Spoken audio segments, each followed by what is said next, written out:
All right. One, Top two, speed.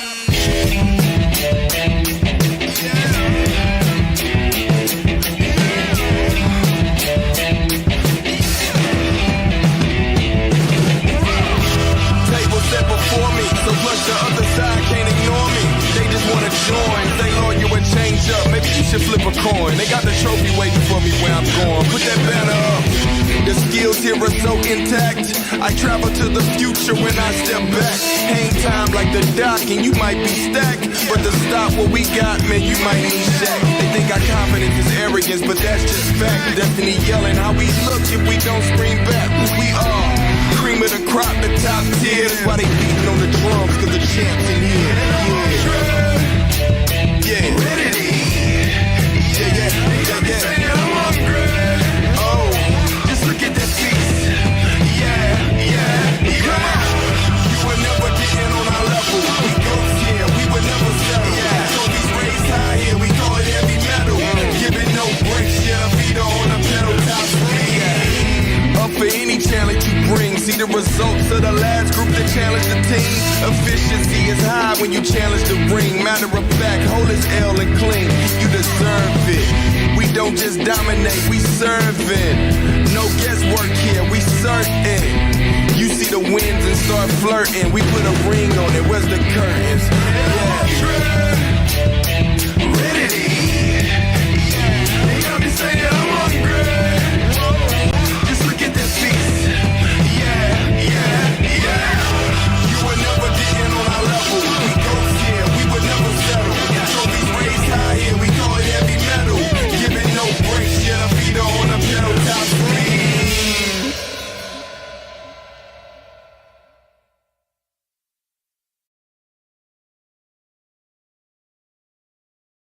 You know, I'm so motherfucking sick and tired of you attacking my friend day in and day out on this platform. Like, you guys need some mental psychiatric evaluations.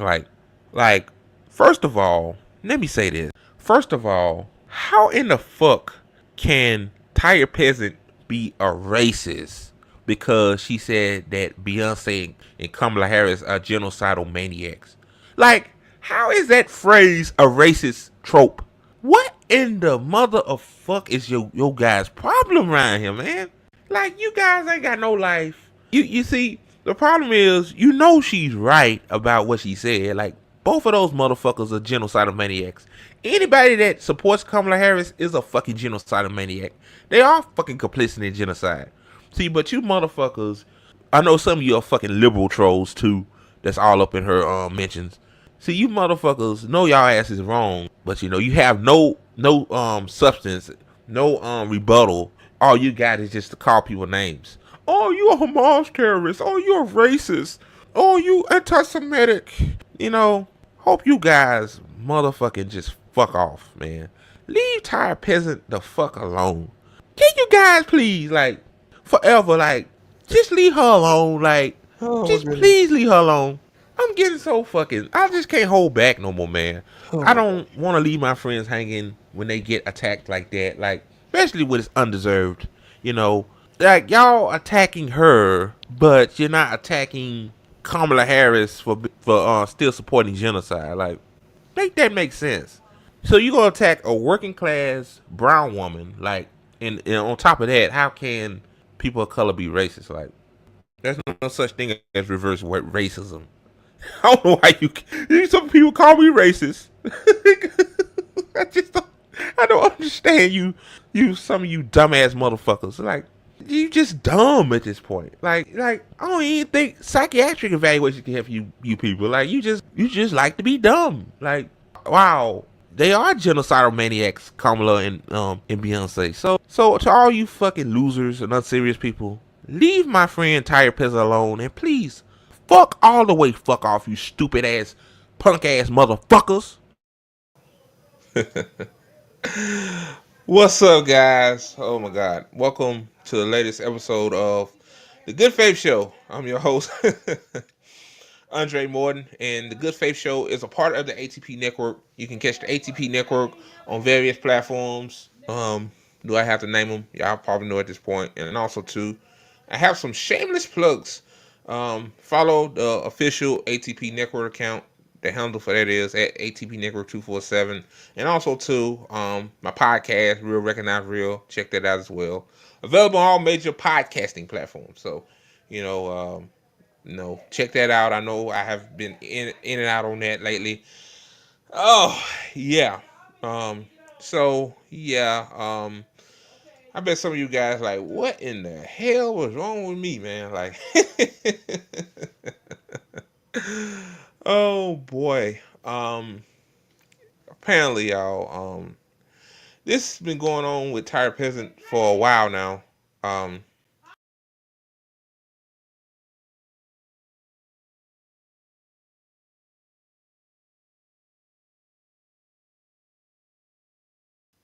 this has been going on with Tired Peasant for a while now. She's just getting constantly and constantly attacked on Twitter. Like, you know, I know a lot of you asking like, they just trolls, just ignore them. Like, yeah, you should ignore the retards. Yeah, I said it. You shouldn't say that word these days. Like, but giving the extent of what she's going through, like some of you guys may know or may not know. Tyra Peasant's going through a whole lot right now. Like, there's a whole lot that's on her plate. Like I told her myself, like you just, you ain't got to worry about this network right now. I got you. Like, just focus on yourself. Focus on your well being of your kids and yourself. Like, you ain't got to right now. Like, we gonna be here. We got Smurf. You got me. Like, we got you. But yeah, y'all. Like, she's been going through it. Oh man. Like, how you say this? Think about your personal life. Like she's making a difference on Twitter. I'm pretty sure she radicalized a few people herself. And lately you just getting attacked constantly, like just more shit piling up on you. Like, you know, like when the trolling like will stop. Like, it's easy for other people to tell people, hey, you need to ignore them. You need to do this, do that. But when a bunch of black liberals, like in this particular instance, because she says Kamala Harris and Beyonce are genocidal maniacs, which they are. Beyonce is too. I've been done with Beyonce once she, supported Kamala Harris. Like, I don't even listen to her music anymore. Like, I really don't, like, in terms of music, like, anybody that in support of genocide or support the duopoly, I just, like, celebrities too, like, I just cut them off. Like, they just unserious people. Like, you shouldn't look up to celebrities anyway. Like, celebrities ain't heroes, but I'm just saying, like, at least you have a big large following. Like, you should be on the right side of history at least, right? Like, genocide's bad. Okay, like you supporting Kamala Harris, you promoting genocide. Like, you are enabling the genocide to continue in Gaza and Lebanon. Like, just be bonkers. Like, I bet a lot of people right now saying this black ass nigga right here is crazy, but whatever. Hey, it is what it is. So she hit me up. She said, black liberals been attacking me, lately. And I'm not just gonna sit there and just let her take that shit. Like, that's my best friend. So, you know, really my only best friend at this point. So I'm like, I stopped doing that a while ago because Twitter is crazy. Like, like some things you can get away with saying, like, but that cussing tirade I just did, like, I bet a lot of folks like, who in the hell is? Oh boy, yeah, man. I just couldn't take it no more. I already woke up in a bad mood as it is, and then she said these motherfucking black liberals are attacking her, and I just couldn't take it, man. You know, um, you know, black liberals are the worst form of human. Like, black liberals are a detriment to the black community in general too, as well. Like, they hold us back. If you're a black liberal like Angela Rye or Charlamagne the God or Roland Martin or Plies or even one of these motherfuckers, like, you sold your soul for something. Like, the DNC cut a deal with you. you chose money over your ethics and values. Like, I'm pretty sure these motherfuckers know that the Democrats don't give a shit about black people, but their job is to pull black people into the Democratic Party. So I mean, like, and then attacking, no, Roland Martin, fuck him. He's been attacking Savvy Sabs on Twitter, and now black liberals are just attacking Ty Peasant. Like, she's the only person that criticized Kamala Harris. Like, why you ain't attacking me? Like, oh, hey, don't come near me. I'll just block your motherfucking ass. But if even if I'm on Twitter, like, I don't even be on Twitter like that on the timeline anymore, because I'm about done with Twitter as it is. Like, at this point, I'm just trying to find something new, like Blue Sky or whatever. But again, like, fuck black liberals, man. Just leave Ty Peasant alone, please. Like, the woman's going through enough. At least she can use Twitter as a diary, and you know, and just find something positive. We know Twitter is a cesspool. Like, there's nothing positive about Twitter. Like, Elon Musk wants to use. He said he won't show X-rays and shit, and to use with his AI software. So yeah, I mean, at least the one thing good side about Twitter, at least I can admit this myself, is that you meet people, like, actually real people on Twitter. If you just ignore the trolls and the right wing hacks and the black liberals on that, be all on there. And oh yeah, about black liberal, about liberals in general. I thought you guys hated Twitter and Elon Musk. So why are you still on Twitter? Like, go to Blue Sky or go to Threads. No, go to Threads.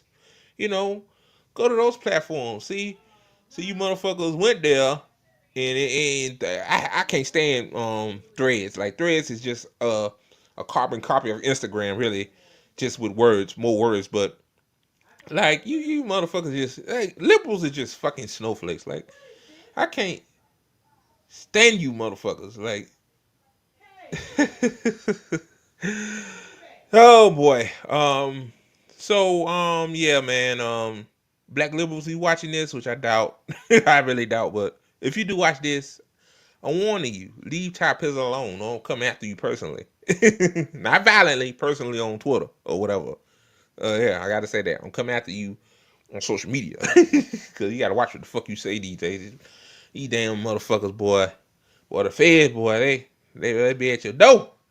Boy, you say the wrong shit. Okay, guys. So the first story I got here for you is, oh God, Bernie Sanders. I don't know why I even picked this story. Well, but uh, oh boy, Bernard Sanders. Oh boy. Whew, I gotta share my screen, guys. EV Muse got a weird way of fucking. Um, okay. Oh man. The title of this video is "I disagree with Kamala's position on the war in Gaza. How can I vote for her?" Here's my answer. Um, if you disagree with her, Bernard Sanders, why in the fuck are you voting for her then?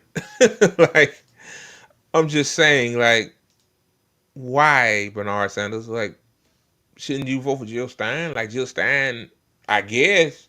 I don't know, Bernie. You probably a full fledged Democrat at this point. You don't believe in Medicare for all.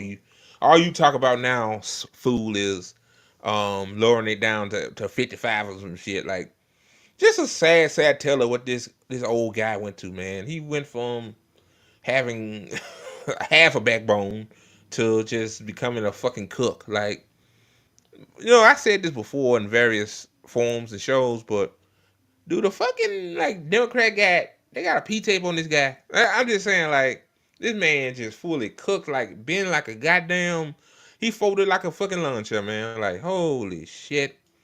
But anyway, man, I'm finna play this crap. How I'm even covering it, I don't know. It doesn't have any substance. It's just him saying vote for Kamala anyway. I guess I haven't seen it before, but I guess what he trying to say is, let's vote for Kamala and push her left.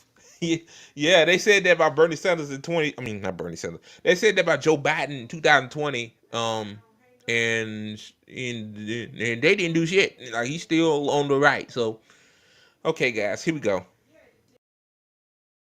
I understand that there are millions of Americans who disagree with President Biden and Vice President Kamala Harris on the terrible war in Gaza. I am one of them. While Israel had a right to defend itself, God. Israel does not have the right to defend itself against what, Bernie? What the fuck are you talking about? That's like you motherfuckers are NPCs at this point. Israel has the right to defend itself from the Hamas terrorists, the rapists. Shut the fuck up, dude.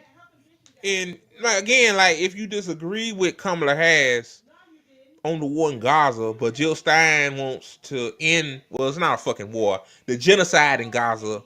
The Jill Stein wants to end all that. To end the genocide. Then why didn't you support Jill Stein? Like it just don't make any fucking sense. Like my abuser. My abuser just kicking me in the fucking ass, and then I don't agree with what my abuser doing to me, but I'm still going to hang with them.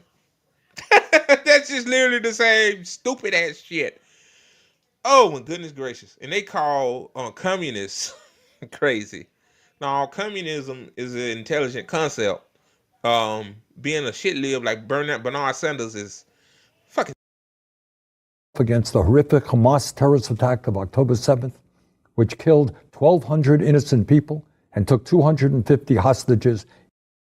Oh God.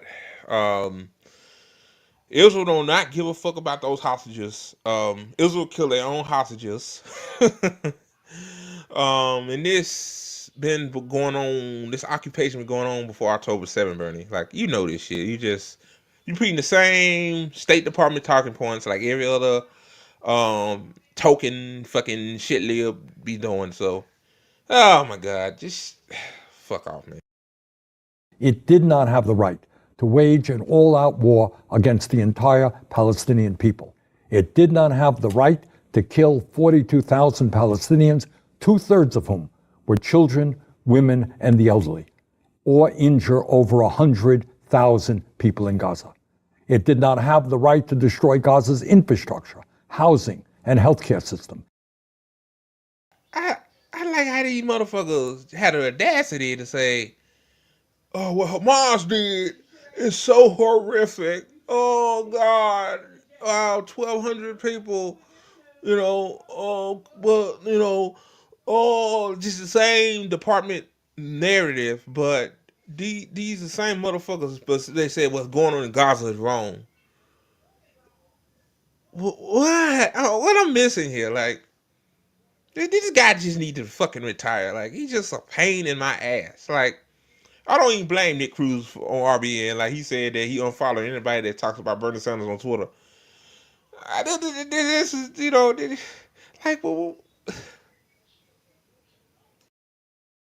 It did not have the right to bomb every one of Gaza's 12 universities.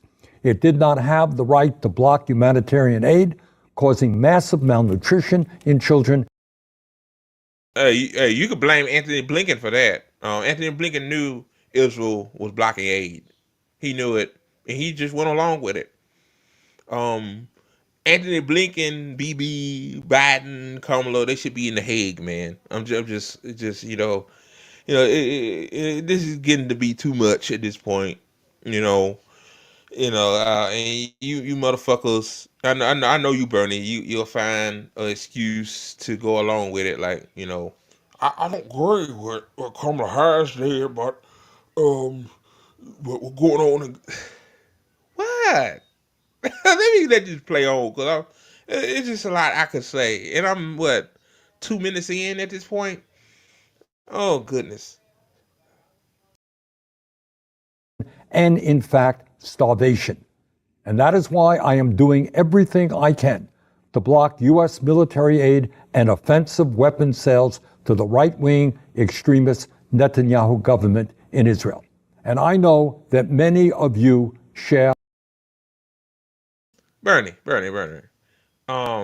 Your little bill, whatever the fuck you doing, when most of Congress is APAC handler. Like, yeah, I love to see how that's gonna go, man. I really do. Like, real talk. Like, good luck to you on that. That won't that that's just virtue signaling. You virtue signaling to the few speck of the left that's still like behind you at this point.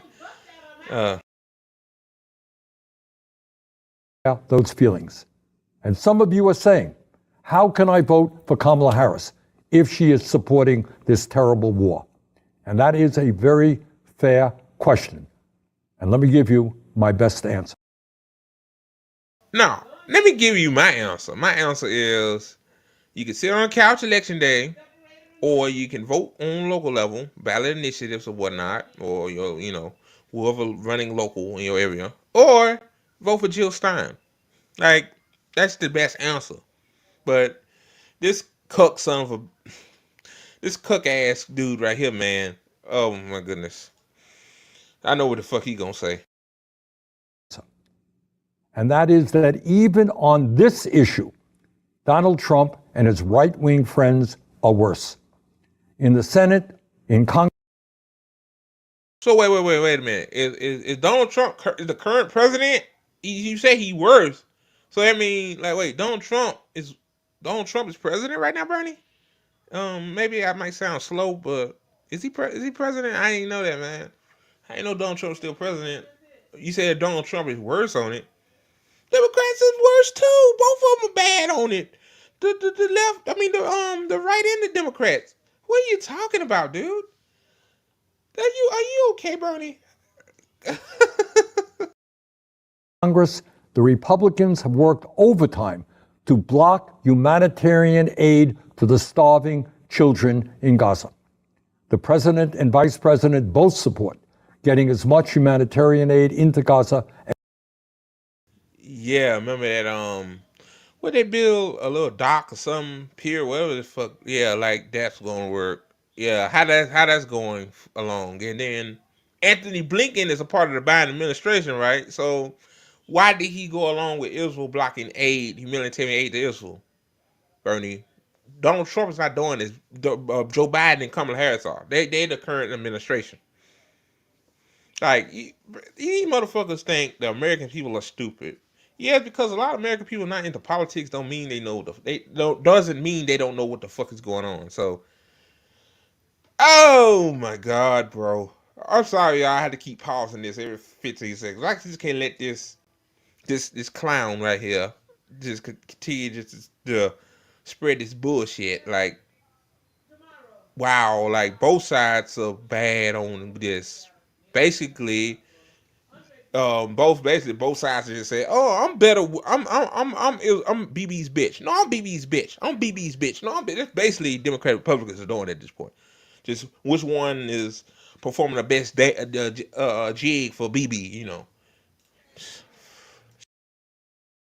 As soon as possible. Trump has said Netanyahu is doing a good job and has said Biden is holding him back. He has suggested that the Gaza Strip would make excellent beachfront property for development. And it is no wonder Netanyahu prefers to have Donald Trump in office. But even more importantly, and this I promise you, after Kamala wins, we will together do everything that we can to change U.S. policy toward Netanyahu. An immediate ceasefire, the return of all hostages, a surge of massive humanitarian aid, the stopping of settler attacks. Bernie, give Palestinians a one-state solution, immediate ceasefire. What happened to the other ceasefire proposals? A Hamas leader got killed by the IDF, but then Benjamin Netanyahu bitch ass gonna say that Hamas is over, right? But why is he still bombing Israel? Still bombing Gaza and the West Bank? Like, he's not, Benjamin Netanyahu's not going after Hamas. He just want to ethnically cleanse entire generation of Palestinian people. And you know this, Bernie. Bernie, you know this, man. Come on, man. Come on, bro. Come on, man. Bernie. What a fucking cook, man. You a cook. On the West Bank and the rebuilding of Gaza for the Palestinian people.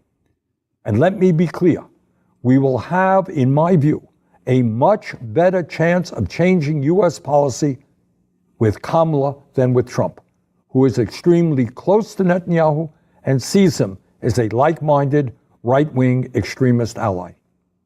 But let me also say this, and I deal with this every single day as a U.S. Senator. As important as Gaza is, and as strongly as many of us feel about this issue, it is not the only issue at stake in this election. If Trump wins, women in this country. Bernie Sanders really didn't get no answer on why you should vote for Kamala Harris. The only thing he says, basically, because Trump would be worse. But you had an answer on why you should vote for Kamala Harris, even though she's a genocidal maniac, like Tyre Peasant said. Why you didn't get that? That's not no answer. I don't know what the fuck that is. Trump is worse, gonna be worse on it. What? There ain't no fucking answer. Then now he finna go into why, oh Lord, Trump is so, oh God, Trump come president, oh hell finna break loose. Hell breaking loose right now. Fucking climate change, homeless crisis, repossession crisis, grocery prices are real high. Man, this motherfucker, bro. Will suffer an enormous setback and lose the ability to control their own bodies. That is not acceptable. Joe Biden can do something about that right now, Bernie, right this second. He can place abortion clinics on federal land, right? Like that right there, you'll think Kamala Harris, she's still in the administration, like that will help her, like, but why they ain't doing it? Because they don't want to do it. They don't care about American people, man. They had 50 years to codify Roe v. Wade in the law. 50 fucking years. They couldn't do it. So, I don't want to fucking, when it comes to this, like, Democrats and Republicans, I don't want to fucking hear about the bullshit. Y'all motherfuckers, I know Republicans don't give a shit. Like, that's why I don't talk about Republicans a lot, because I know Republicans don't give a fuck. Republicans never said they're going to make the system better. Democrats promised something and never deliver. Like Roe v. Wade. We're going to codify that in law. Then that finger wagging ass Barack Obama that shamed black men for not liking Kamala because she criminalized a lot of us, even though most of them could have got off based on the evidence. He gonna say, I'm gonna first thing I'm gonna do is codify Roe v. Wade into law. Then as soon as he become president, that's not the priority right now. I'm paraphrasing, but fuck out of here. I don't give a fuck, man. If Trump wins, to be honest with you, the struggle against climate change is over. While virtually every scientist who has studied the issue understands that climate change is real. And wait. So Trump created climate. So basically, on Trump, he created climate change. Like we just didn't have 2 hurricanes to decimate the southern U.S. Like then Phoenix, Arizona, the Southwest United States had 100+ days of 100-degree heat. Like what world are you living in, Bernard Sanders? Like Joe Biden oil permits. Like he signed more oil permits. What are we doing here? Like everything he's saying, he's accusing Trump of, the Democrats is doing it too. That's why they're the same party. That's why. An existential threat to our country and the world, Trump believes it is a hoax. And if the United States, the largest economy in the world, stops transforming our energy system away from fossil fuel, every other country, China, Europe, all over the world, they will do exactly the same thing. And God only knows the kind of planet we will leave to our kids and future generations. If Trump wins at a time of massive income and wealth inequality, he will demand even more tax breaks for the very richest people in our country. Bernie. Like, did you guys, did the CARES Act was the biggest upward transfer of wealth in the country? Like, like under Trump, this was, like, it's already worse now. Like under Trump is no different than any other typical Republican. Basically, Donald Trump is George Bush on steroids at this point. Like, like, Ray, like we know how George Bush was. Like, you acting like this man, you shit lives, man. You liberals, boy. Y'all act like Trump is this evil fascist dictator that's just, oh, the United States is over, after he's elected. That's why we got to vote for this empty suit bitch, Kamala Harris. Oh god damn, boy, he think the American people are stupid. Gotta be. while cutting back on programs that working families desperately need. The rich will only get richer, while the minimum wage will remain at $7.25 an hour. Wait. The minimum wage, well, Joe Biden said he was going to raise the minimum wage to 15 an hour. The Senate parliamentarian said nope. And then Christian Cinema did this. So, what? The minimum wage, I mean, what's the difference between Democrats and Republicans? Like, that's what I'm saying. Like, we're both the same party, just one of them, have a bum wrapped in LGBTQ flag and a Black Lives Matter fist, and the Republicans, yeah, just drop that motherfucker. So yeah, it's only. I mean, it's the only difference, DEI hires and burn. And millions of our fellow workers will continue to earn starvation wages. Did you all see the recent Trump rally at Madison Square Garden? Well, God, boy, I heard somebody compared that shit to a Nazi rally. I'm like, really? A Nazi rally? Oh God, you finna bring this shit up? Oh, that comedian said some racist things. Like, I covered that. I'm like, what else is new? Sorry, Republicans show you who they are. Like, that's why I don't talk about them. Like, why would I waste my time? And I don't want to get about Kyle Kalinske. Like, Kyle Kalinske mad at some of us because we always shit on the Democrats. I'm like, bitch ass motherfucker, you're a millionaire. Like, your life is way better than mine or anybody else I know. And you bitching and moaning because we don't talk about Republicans the same way you do. Well, I'm not a clickbaiter. Like, see, you're a clickbaiter. You and the other guy on Ring of Fire, like, that's like I do talk about Trump all the goddamn time. Like, damn, man, why you don't have Fafini on? Why you don't have Sabby Sabs on? Why you don't have Nick on from RBN? Sorry for the light, guys. Sun shining bright. Like, how do you guys actually talk about strategy and policy? Like, imagine a Feeney on Crystal Callan, like, but they ain't gonna do that because even though these motherfuckers, they egos, because all those guys call their ass out on their bullshit. I hate these folks call themselves the left. I wish they just call themselves Democrats. I'm getting off on a tangent, but back to this fucking cook talking about that rally. Oh my god, man. Shit. I did. And what I can tell you is that as a nation, as all of you know, we have struggled for years against impossible odds to try to overcome all forms of bigotry, whether it is racism, whether it's sexism, whether it's homophobia, whether it's xenophobia, you name it. We have tried to fight against bigotry. But that is exactly what we saw on display at that unbelievable Trump rally. It was not a question of speakers getting up there disagreeing with Kamala Harris on the issues. That wasn't the issue at all. They were attacking her simply because she was a woman and a woman of color. Extreme, vulgar sexism and racism.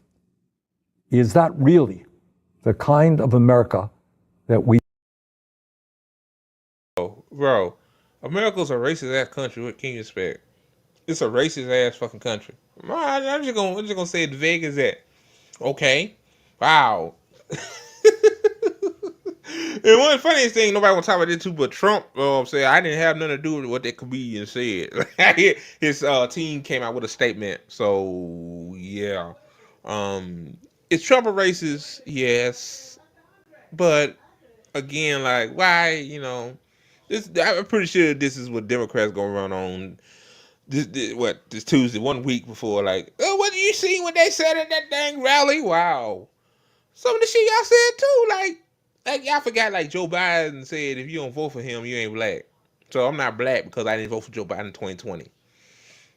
Like you forget what that old fuck said, but no, see what they said. Oh, see, Joe Biden, he probably was sleeping, woke up, and no, that's who Joe Biden is. Like Sean Thurman, his mentor, his mentor is a fucking segregationist. Like I just don't understand. Like they call Trump a racist, but they forgot what Joe Biden did. Like I just it drives me crazy, man. Okay, let's continue. We can allow. So let me conclude by saying this. This is the most consequential election in our lifetimes. Many of you have differences of opinion with Kamala Harris on Gaza. So do I. But we cannot sit this election out. Trump has got to be. Well, you could do whatever you want to do. I'm not telling people who to vote for. But I would if Jill Stein wasn't running and they have a strong platform. I wouldn't be voting right now. Like I'd be at home. Like I could be at the gym while they voting. Like I'm taking time out the gym to vote for Jill Stein because I believe Jill Stein can bring something to the Green Party. Even though the Green Party ain't perfect, I have problems with the Green Party myself. I wanted to have a couple of people that work with the Green Party on the ATP network, but I probably will. But again, like Jill Stein doesn't agree with the genocide in Gaza. I don't know why this old motherfucker ain't going along with that, but it's typical Bernie Sanders for you. This shit almost done, thank God. Oh man, remember Bernie Sanders used to be? Well, I said it. Defeated. Let's do everything we can in the next week to make sure that Kamala Harris is our next president. Thank you very much.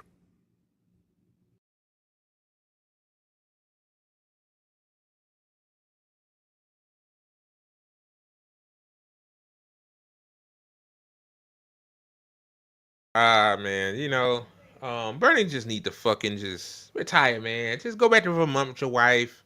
Y'all bake cookies and look at the beautiful scenic routes of Vermont and go around, walk around the routes or whatever, the hiking trails, whatever the fuck Vermont got. Like, dude, like, this motherfucker Bernie Sanders is a con artist, man. Like, this motherfucker had a movement behind him, man. Like, so many people that's on the left today was making ads for this guy, donating to this guy, knocking on doors for this guy to just turn around and say this bullshit.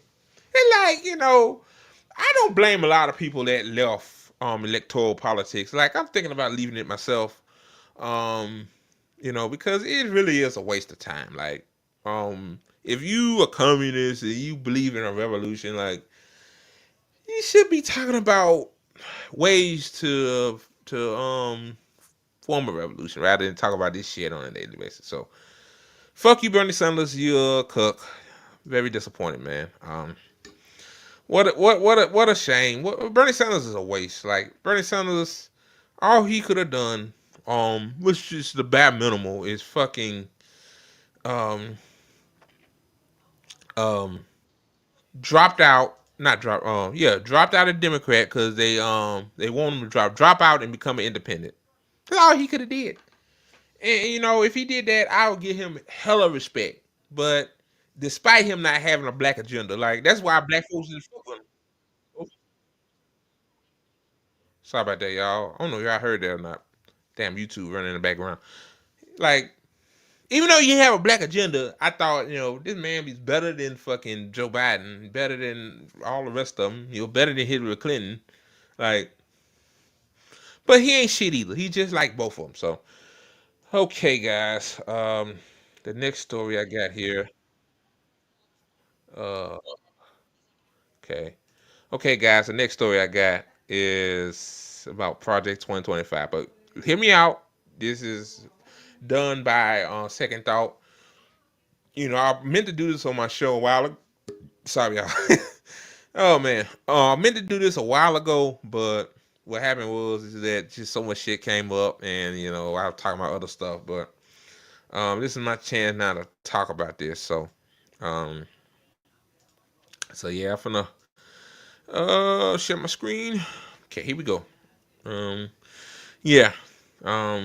What I know about Project 2025 is it's just a distraction. Like the Heritage Foundation, same foundation that created Romney Care, which they named it Obamacare. So here we go. Episode is brought to you by Means TV, the world's first anti-capitalist streaming service. Hold on, I'm finna he got an advertiser there. Let me see. Let me see. Okay, here we go, guys. Some of them I know who they are, but they're very, very conservative. I don't know what the hell it is. It's Project 25. Project 2025. Project 2025. Project 2025. There's one person who definitely does not want to talk about it these days. I don't know anything about it. I don't want to know anything about it. I disagree with some of the things they're saying. They are extreme. Anything they do, I wish them luck, but I have nothing to do with them. This is Project 2025. You've almost certainly heard about it already. It's the 920-page conservative manifesto that details the plan for the next Republican administration. In here, there's recommendations that'll dramatically increase presidential powers, kneecap regulatory institutions, carry out mass deportations, limit voting and abortion access, roll back trans rights, increase the powers of the surveillance state. My thing is this on Project 2025, but ain't that what Republicans doing anyway? Like, they didn't have to make a 940-page document dictating those things. Like, I mean, I'm just saying, like, you really have to, damn, I guess them motherfuckers went thorough. Oh, boy. And have it all ready to implement the day the next conservative president is elected. But if we've heard a lot about what's inside Project 2025, most of us know a lot less about the organization that's behind it, the Heritage Foundation. In this video, we're gonna go behind the scenes and find out who they are, what they're even doing writing a document like this, and why this random organization seems to have such a massive influence on American politics.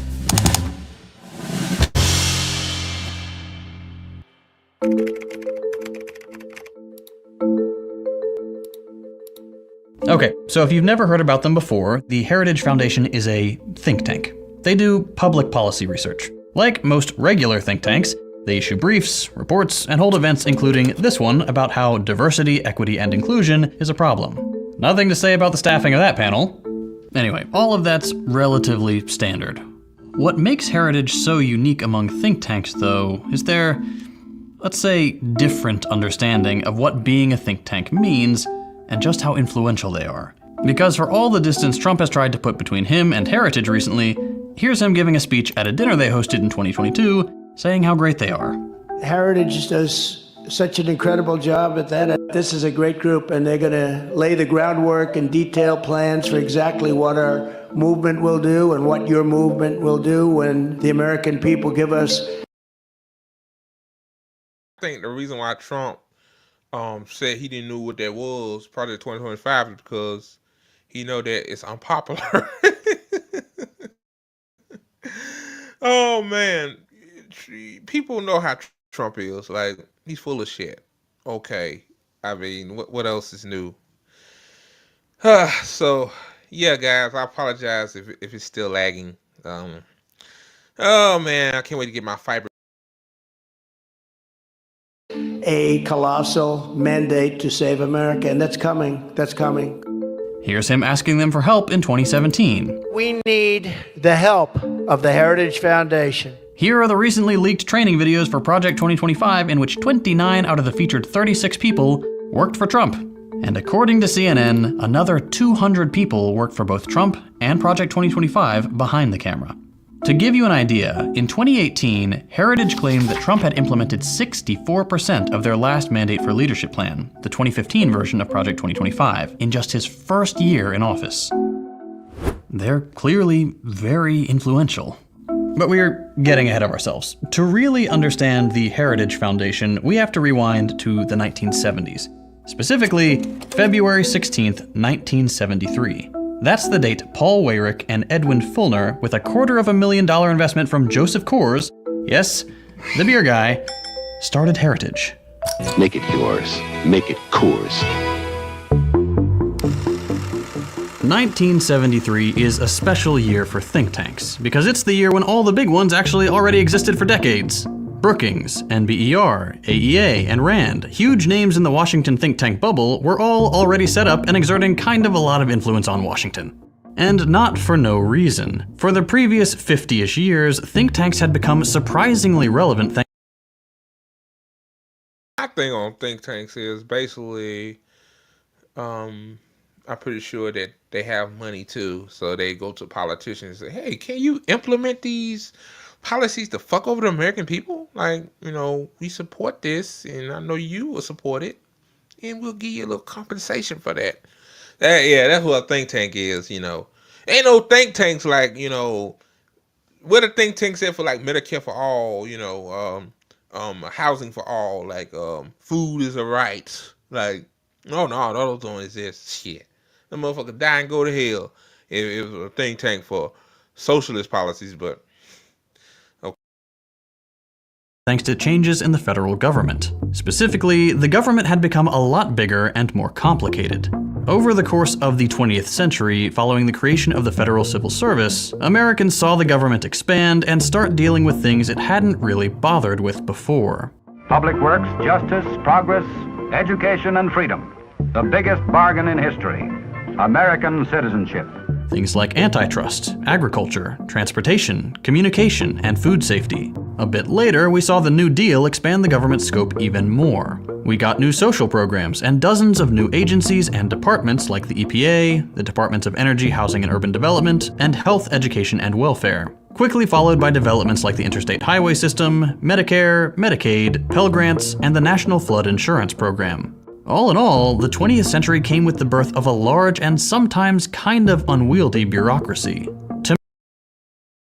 One thing that's crazy though, those programs are kind of like social programs. Social. But that's why tax dollars pay for social programs to help people. Like Pell Grants to help you in school, or USDA, housing, government housing, like oh man, but socialism is such a bad concept, but what are those programs in? Then the EPA, that's protect the environment. Like, the EPA now is a fucking joke, but I'm just saying.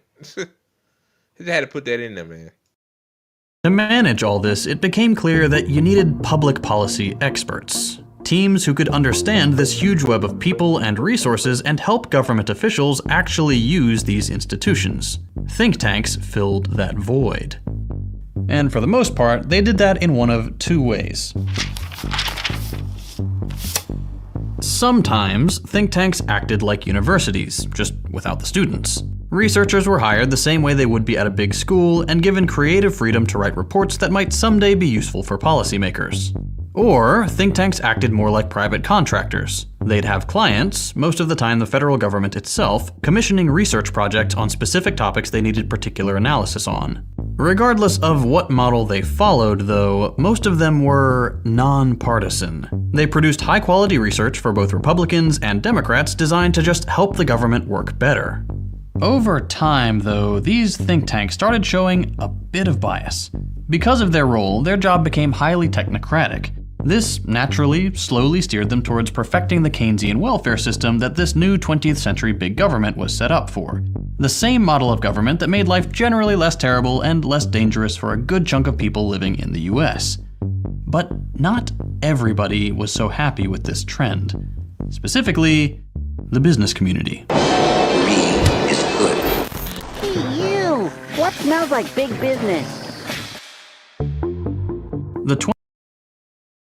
Yep, that's why, Sabby said this before, that's why you gotta get the money out. When you get to the money, when they said money is speech, that's when everything went to shit, in my opinion. 20th century's turn towards actually useful government regulation and labor victories like the weekend, workplace safety measures, the abolition of child labor, and the social safety net all made work and life in general a little bit better for a lot of people. It pushed up wages, and that meant increased costs for business owners, which was good. Between 1966 and 1973, workers were slowly taking home a bigger and bigger share of the total national income that they produced, and started cutting into the profits going to the top 1%. Alright, one more song! Let's do it, one more song. Let's do it. Hey, I'm leaving this world famous band. What? Them panicking. At meetings between heads of large industries in 1974 and 1975, Thomas Murphy, CEO of General Motors, said capitalists were getting, quote, clobbered. John Harper, chairman of Alcoa, said he They couldn't buy why they couldn't buy another yacht? Oh, whip-de fucking do. Wow, they couldn't buy another fucking mansion that they're not gonna live in. Oh wow, they couldn't it's clobbering them. Wow, because they lose $1 million in profit. Wow, when you got 45 million. All right, you lose 1 million because, you know, the workers, the one that makes those cars, the General Motors CEO at the time, they actually produce, like, this is why that's why we all are communists, because see these motherfucking capitalists, see how they all they think about is money. We think about community, communism. You know, we think about community. So yeah. Cry me a fucking river. He felt powerless. James Ferguson, chairman for General Foods, said, quote, business was getting kicked around compared to labor. To be clear, they were still rolling in it, just a little less than before. But to top this all off, you had all these researchers and all these prominent Washington think tanks confirming what we already know to be obvious. Things that make life better for most people make capitalists less money. Safety, overtime pay, higher wages, sensible regulation. Those. So basically, people being safe, happy, and healthy. Those three things. So you being safe, happy, and healthy makes the capitalist suffer. Oh God, what we gonna do? Oh, he can't buy a yacht. Oh no! Wow. See, they want you to suffer. This is why this is where we are today. Like, they want you to suffer. See, when you suffer, they succeed. But if we prosper, they bitch and moan that they can't buy another yacht, even though they got two of them docked somewhere. Just total fucking bullshit. You know, hurt business owners trying to squeeze out every cent of value. Basic human decency be damned. And these think tanks advocating reasonable policies had the federal government's ear. In the face of all that, CEOs were pretty worried that they were losing their power. So by the 1970s, they had had enough. They realized they were on the losing side of the intellectual battle and wanted their own little nerds who would spit out pro-business research. In conservative press like the Wall Street Journal and Public Interest, conservatives like Irving Kristol and William Simon were basically begging the business community to start funding explicitly pro-business, pro-limited government researchers. Essentially, people who'd try to turn back the clock on regulations and union wins so the wealthy could get wealthier faster again. And they recommended using corporate philanthropy going towards new, explicitly conservative think tanks as the way. And whoever said when the wealthier does good, it helps the American people, that's a fucking lie. Like, those, like, trickle-down economics. I think that's how that formed. Because this was in the 70s, so that kind of makes sense. Then we moved to the Reagan era. The Reagan era, where trickle-down economics, which was a fucking lie. It's still a lie to this day. But, hey. To get corporate hands back on the levers of government power. Enter the Heritage Foundation, a 501c3 ready to go to bat for big corporations. Almost immediately, this new voice in Washington attracted Dow Chemical, Gulf Oil, Mobil, Chase Manhattan Bank, General Motors, FMC, Sears and Roebuck, Reader's Digest, Bluebell, Dart and Kraft, and Pfizer. who all started pouring in donations. Very quickly, Heritage went from that $250,000 Coors seed money to a $10 million yearly budget in 1980, over $38 million in today's money. But still, for those first 5 to 7 years, no one really cared about Heritage. Most people thought it was, quote, an obscure far-right think tank with only a marginal impact on public affairs. That changed in 1980, when Reagan came to town. Ah! Yeah, okay. Yeah, so I knew it. So I didn't see his video. I'm watching it along with you guys, so all this shit makes sense. And you see why. So basically, the Heritage Foundation basically is the backbone of the Republican Party? That's crazy. See, Heritage had figured out that the old university without students and federal contractor models wouldn't work. Investing time and energy into producing quality research would lead them down the same left liberal path their corporate backers were specifically trying to avoid. They needed to do things differently. First, they gave up on the idea of giving researchers independence. Their organizational structure had, quote, researchers and support staff act strategically and in coordination, meaning they were looking for specific conservative conclusions from the outset and made sure their researchers would produce these results by keeping them on a tight leash. Second, Heritage stopped focusing on doing in-depth research. They instead focused on pretty surface-level work that would yield specific policy recommendations, not analysis, lightning-fast turnaround times, and even shrank the size of reports dramatically so they could pass what they called the briefcase test, meaning they were small enough to fit in a briefcase that could be read in basically no time at all. The point was to give Republicans curated talking points ASAP, not rigorous causal investigation. Third, Heritage aggressively marketed their research, not just so that they could get their arguments in front of policymakers, but to add astroturfed public pressure behind those arguments too. To this day, Heritage spends more on marketing than its peers, sends droves of its people on news programs to be experts, and has actively built a network of, in their words, 20,000 Sentinel activists and more than 2 million local grassroots activists.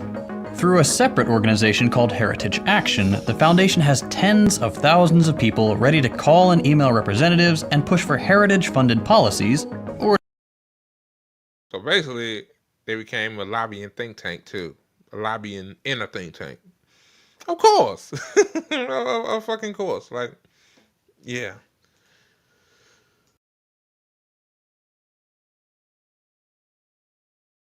or just copy and paste tweets written by the foundation to flood social media with a carefully worded talking point at the drop of a hat. For all intents and purposes, Heritage is barely a think tank.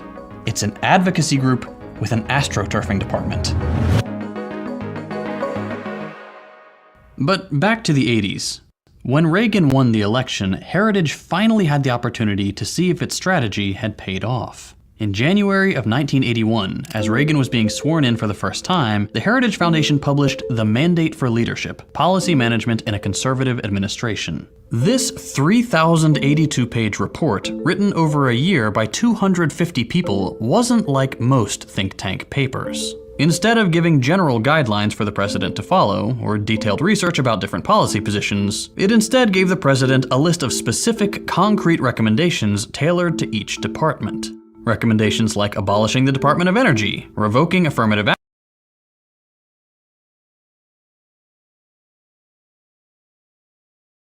Based on this video alone, Heritage Foundation been doing this shit for 40 plus years, like. And this is the wonder why Republicans move like that, because I always say, like, always deregulation, tax cuts, like shit like that. That's part of the heritage strategy. Oh boy. And people think that these politicians have power. These think tanks and these corporations have the power, man. They have the power. Action in government hiring and contracting, increasing the defense budget by $20 billion and military spending by $35 billion a year. I wonder why. Would Trump say take the oil? Yeah. Imperialism. deploying a neutron bomb in Europe, cutting social welfare and taxes on the rich, dramatically increasing the powers of the surveillance state by suspending the banning of wiretapping by the FBI, exempting the FBI from abiding by the Privacy Act, and restoring investigations into the, quote, loyalty of federal employees. All recommendations that reduced the role of the president to following along and checking off items on a list written by lackeys deep in the pocket of big business. And Reagan loved it. At his very first cabinet meeting, he handed out copies of the report to everyone, and shortly after, even hired people behind the report to work for him. According to Heritage, Reagan implemented over 60% of the mandate in his first term. And since then, Heritage, Republican administrations, and large corporations have stayed closely intertwined, as we've seen with the revolving door between Trump and Project 2025. Recently, though, that connection's become harder and harder to investigate. Nowadays, large corporations and the ultra-wealthy don't fund Heritage as overtly as they used to. Sure, Heritage releases the names of some of their donors, but thanks to what are called donor-advised funds, a lot of the wealth pouring in has been completely anonymized. These funds, operated by third-party financial institutions, aggregate donations and distribute them anonymously to less than savory charities like Heritage. Liberty Mutual customized my car insurance and I saved hundreds. With all the money I saved, thought I'd buy stilts. Hi, honey. Since 2020, over $18 million have come from these dark money funds, tax-free and with zero transparency, something that Project 2025 actually plans to make even easier and more anonymous. And according to some estimates, donor-advised funds held nearly $230 billion in assets in 2022. Still, we have some idea of what this influence can buy. More corruption. Hey, more corruption. Why not? Hide more money. Yeah. Yeah. Yeah. In 2015, for example, we found out in an email leak that Lockheed Martin had donated over $340,000 to Heritage over the years. Far from some objective, research-first think tank, these donations got Heritage to produce a flurry of reports, glazing Lockheed's F-22 fighter jets and its sexy thrust-vectoring engines, and claiming the Obama administration's plan to cut them out of the budget would basically doom the US. All the while, Lockheed of course, right? Oh, wow, we ain't got a fancy fighter jet. For what? Well, we need a complicated fighter jet. Like, okay, it's gonna doom the U.S. Oh, the U.S. is under attack. knew that it stood to gain $412 million per plane if this sort of influence could get Congress to approve new purchases. And this hasn't stopped. The Heritage Foundation is still working in the background and still exerting a lot of influence over the potential future Trump admin. These last weeks, Trump has tried everything to portray Project 2025 as an extreme platform he has nothing to do with, despite all the evidence to the contrary and the huge overlap between the project and his Agenda 47. As you know, and as she knows better than anyone, I have nothing to do with Project 2025. But behind the scenes, Heritage doesn't care about their project being slandered like this. They know their power is safe. Yeah, they know. Like, of course he's saying that because it's not a positive plan. Like, Trump is a stupid dude, but he's not that damn stupid. Like, Agenda 47 is basically Project 2025. Like, basically. So, I mean... that the corporate interest that they represent will still get their wish, and that they'll be able to calmly, strategically consume the US government and place ever more power into the hands of a conservative president removed from any sort of democratic accountability. Here, just watch this undercover recording of Russ Vought captured by the Center for Climate Reporting. I expected to hear 10 more times from the rally, the president, distancing himself from the left's boogeyman of Project 2025. Yeah. And you're not worried about that? I'm not worried about it. Okay. He's running against a brand. He is not running against any people. Okay. He is not running against any institutions. It's interesting, he's in fact not even opposing himself to a particular policy. He's been at our organization. He's raised money for our organization. 80% of my time is working on the plans of what's necessary to take control of these bureaucracies. And we are working doggedly on that. This is how the next stage of American-style fascism could be ushered in. Not through any grand insurrectionary displays, not through a military seizure of power. Slowly, thanks to the steady work of Christian nationalists like Vaught and the Project 2025 team at Heritage, backed by anonymous corporate donors, leading a meticulously thought-out program to dismantle progressive coalitions and bring the business community's interest back to the top of the policy agenda. Okay, guys, I'm gonna end it right there, man. Yeah.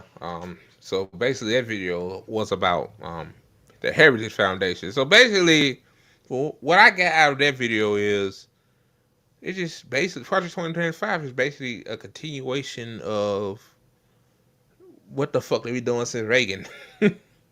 Like, you know, when Democrats want you to freak out over that, like, of course Republicans want to cut out these agencies and stuff like that.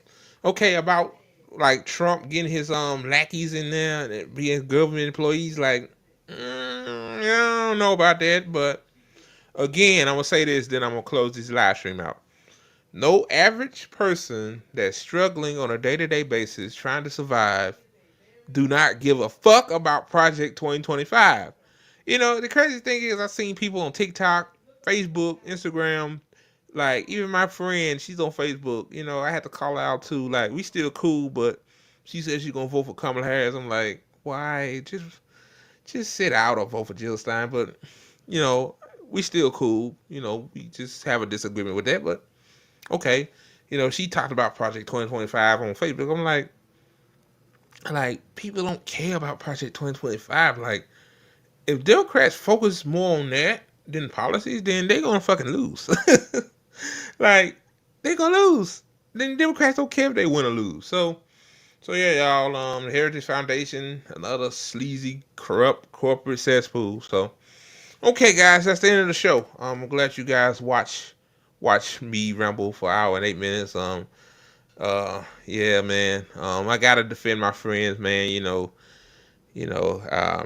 She Ty Peasant don't deserve that hate, that getting attacked like that. Like, really, like, they just pick on her, and why people think Ty Peasant's a white woman? Like, she's a brown woman, and also too, I forgot to mention this too. How can black and brown people in particularly be racist? Like, so if I call Kamala Harris and Beyonce a genocide maniac, those shit libs would call me a racist too. Like, then when I'm saying I'm pro Palestine, then I'm called a racist and a Hamas supporter. Like, just make it make sense. But anyway, guys, that's enough for me. Be sure to hit the like button on the live stream, and follow us, man. ATP Network on Twitter. Catch us on YouTube and Rumble and Twitch. Okay, guys, that's the end of the good